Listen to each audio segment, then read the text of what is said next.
Et les rumeurs, elles ont commencé à venir... Pardon, c'est la 5G, les vaccins, ça commence à arriver là.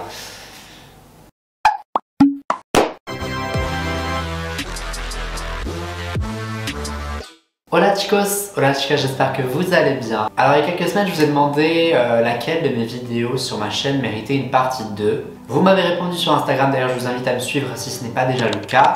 Et vous avez plébiscité la vidéo sur les théories du complot. Et donc aujourd'hui c'est Tipar, je vous présente 3 nouvelles théories du complot. On va oublier tout ce qui est mainstream, j'ai envie de dire, donc les théories qui sont très répandues, très populaires, du style l'accident de Lady Diana, c'est un assassinat. Du style les attentats du 11 septembre ont été commandés par les Américains. Tout ça on oublie parce qu'on connaît déjà. Aujourd'hui moi je vais vous apprendre des nouvelles choses. Et on commence sans plus attendre avec la première théorie du complot. C'est vrai que les pyramides égyptiennes, il y a toujours quelque chose de très mystique à propos d'elles. Elles alimentent d'ailleurs souvent les théories du complot. Des aliens ou les Égyptiens, qui sont les vrais bâtisseurs des pyramides?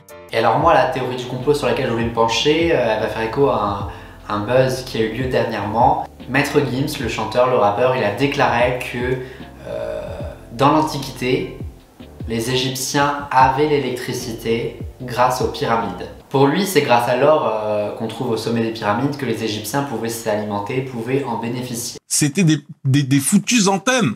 Les gens avaient l'électricité. Les gens, ils n'arrivent pas à comprendre ça. Les Égyptiens, la science qu'ils avaient, ça dépasse l'entendement. Et les historiens le savent. En gros, Gims, il nous dit que les pyramides égyptiennes, ce ne sont pas des tombeaux, mais des centrales à production d'électricité. Alors quand on tape sur Google et qu'on regarde les encyclopédies historiques, l'électricité, elle aurait été inventée, elle aurait été trouvée dans les années 1800. Donc là, on n'est clairement plus dans l'Antiquité, monsieur Gims, non? Et en réaction à tout ce qu'a dit Gims, les égyptologues sont formels, ils racontent n'importe quoi. En réalité, et tout l'indique d'ailleurs jusqu'à présent, les pyramides d'Égypte, ce sont bel et bien des tombeaux qui servaient à rendre hommage aux pharaons, aux reines d'Égypte. Et ça, tout l'atteste, on a toutes les preuves. On a des ossements, des trouvailles, des sources écrites, les momies. Qu'est-ce que ça peut être d'autre qu'un tombeau si on trouve des momies? Enfin bref, tout ça pour dire que Maître Gims ferait mieux de se cantonner à la chanson.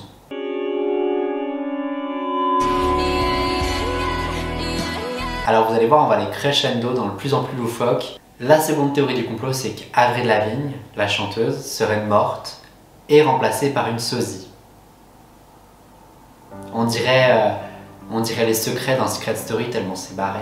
La vraie chanteuse Avril Lavigne serait décédée en 2003 et remplacée par une doublure en 2005. Donc il y a presque ça maintenant 20 ans. Hein.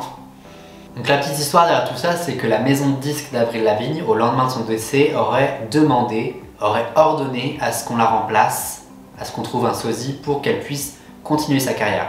Parce que c'est vrai que dans les années 2000, Avril Lavigne c'était un carton, un phénomène à travers le monde.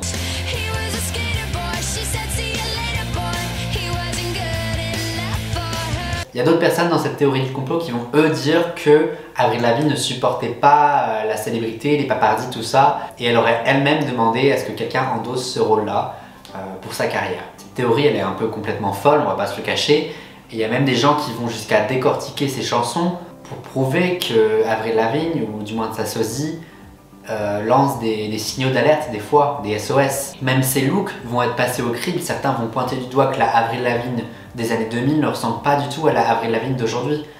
Bon, ça entre nous, ça s'appelle la vieillesse, le temps quoi. C'est normal, 20 ans s'est passé depuis les années 2000.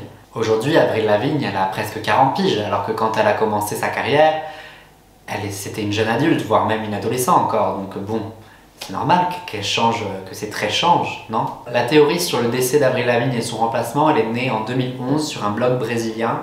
Déjà, ça montre le sérieux de la chose. C'est vrai qu'au départ, les gens n'y croyaient pas trop, mais ça a pris de l'ampleur au fur et à mesure, et au milieu des années 2010, beaucoup de gens commençaient à croire cette théorie. D'autant plus que vers 2015, Avril Lavigne elle commence à changer de look, à porter des tenues beaucoup plus colorées. Même sa musique ne ressemble plus du tout à sa musique des années 2000. D'ailleurs, la chanteuse, depuis, elle ne cesse de démentir la rumeur. Bon, des fois, elle s'en amuse, elle joue un petit peu avec les rumeurs, mais elle dit qu'elle n'est pas morte et qu'elle est encore là, quoi. D'ailleurs, Avril Lavigne a fait son retour cette année sur les devants de la scène, si j'ose dire, avec le groupe Youngblood et la chanson I'm a Mess.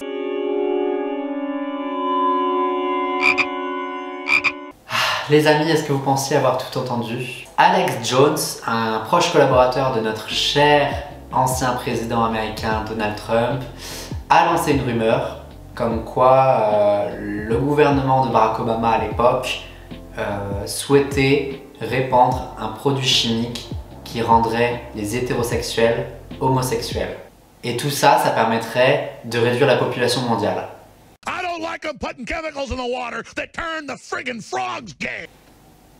Waouh, il a fumé quoi le mec? En fait, pour ce monsieur, il n'y a pas d'autre raison, il n'y a pas d'autre réponse, d'autre explication aux questions qu'il se pose. Il se demande pourquoi déjà la fécondité masculine tend à diminuer ces dernières années. Et il se demande aussi pourquoi sur la planète il y a plus d'homosexuels.